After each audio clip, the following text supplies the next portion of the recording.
Tidak ada kemajuan sebuah negara dibuat karena membangun infrastruktur saja. Demikian pemaparan singkat yang terdapat dalam buku Currency Power karya Ben Cohen. Jangan dikira Tiongkok membangun infrastruktur jalanan di sisi timur mainland zaman Deng Xiaoping selama lebih dari 40 tahun. Juga Amerika membangun infrastruktur jalanan dalam program New Deal-nya di tahun 1933 hingga 1936. Roosevelt FDR melanjutkan hingga lebih dari 20 tahun kemudian adalah solusi membangun ekonomi bangsa Tiongkok dan Amerika. Bukan begitu. Aslinya, kedua negara itu membangun human capitalnya dengan cepat. Yang dilihat sekali lagi bukan jalanan, jembatan yang dibangun, jangan dilihat bendanya, tetapi membangun human capitalnya dengan 100%.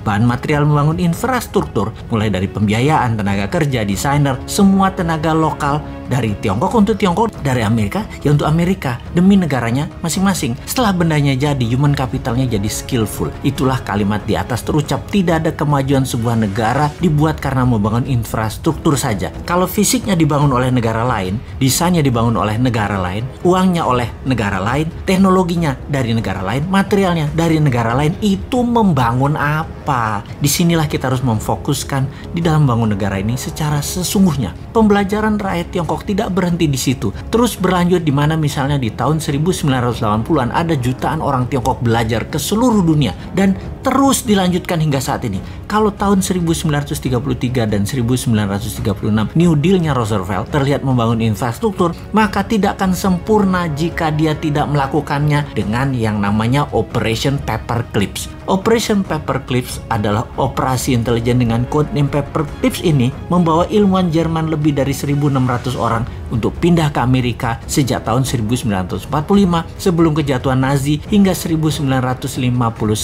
Sampai dua presiden setelah FDR, yaitu sampai Truman dan Eisenhower, Amerika melakukan human kapitalisasi besar-besaran. Yang lokal dikembangkan potensinya maupun yang menghijack dari bangsa lain dengan imbalan uang dan kenyamanan kehidupan yang makmur di Amerika. Inilah kemudian yang membuat Amerika di tahun 70-an mulai menunjukkan kejeniusannya bernegara. Apa yang dilakukan Amerika dengan MMT-nya Michael Hudson, yaitu melepas emas sebagai underlying dolar, alias dolar dicetak tidak lagi berdasarkan emas tetapi berbasis proyek produktif dan hutang, termasuk hutang ke negara lain. Melakukan strategi petrodolar, menguasai minyak, gas, energi dunia, membuat dolar sebagai senjata ekonomi dengan menguasai 60% transaksi dunia pada saat ini. Dan sampai saat ini penguasaan 60% world wealth atau kekayaan dunia melalui Wall Street dan kekuatan politik luar negerinya, Amerika lah rajanya. Tiongkok tak kalah strateginya. Ketika Anda bertemu dengan petinggi PKC Partai Komunis Cina, para elitnya, tidak ada yang tidak bisa berbahasa Inggris. Karena kebanyakan mereka adalah S1 atau S2-nya, bahkan S3-nya itu di luar negeri semua. Bernegara satu partai itu membuat abdi negaranya, pegawai negerinya harus berstandar scholar, orang makan sekolah semua. Ketika Xi Jinping 2013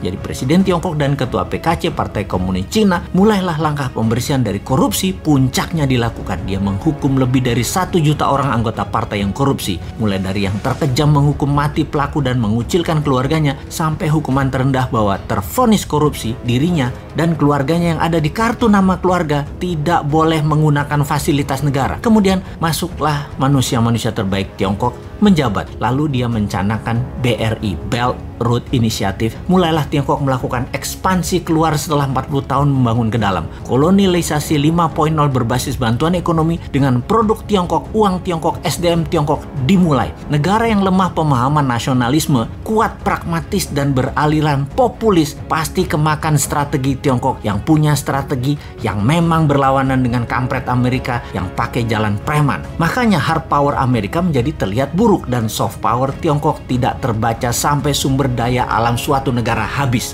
Harusnya kedua negara tersebut, yaitu hard powernya Amerika dan soft powernya Tiongkok, hanya bisa dilawan dengan smart powernya New Mind. Gak seimbang nih perang atau warfare lawan Tiongkok dan Amerika kalau bernegaranya ala old mind yang beraliran populerisme dan tidak terlalu nasionalis, lebih miring ke oligar, ke globalis dan kekuatan besar dunia lainnya. Kalau New Mind ngelawan pasti karena beda bernegaranya. Amerika dan Tiongkok akan respect, bahkan takut. Bukan kayak sekarang jadi babunya mereka. Kita dari dulu nggak pernah dianggap mitra oleh Amerika, tapi babu. Dengan Tiongkok terlihat santun Tiongkok itu, tapi strategi pedagang Kalau ada maunya mereka itu ngeri deh. Tiongkok kalau lihat peluang untuk kaya dan sukses, mereka jago dah di dalam menjilat dan bermanis-manis lambe kepada siapapun. Jadi yang ke depan kita harus lakukan adalah benar. Human capital kita perkaya ilmu sainsnya dengan mengirim pembelajar 10 juta orang ke luar negeri dalam 5 tahun ke depan. Lalu bubarkan semua aturan yang ada dalam birokrasi serta perizinan untuk usaha. Tidak ada izin apapun untuk berusaha kecuali berdagang dan berbisnis barang berbahaya dan strategis seperti dunia aviasi, kesehatan, dan jasa keuangan, lalu produksi senjata, serta mineral langka juga berharga. Itu yang baru ada izinnya. Yang lainnya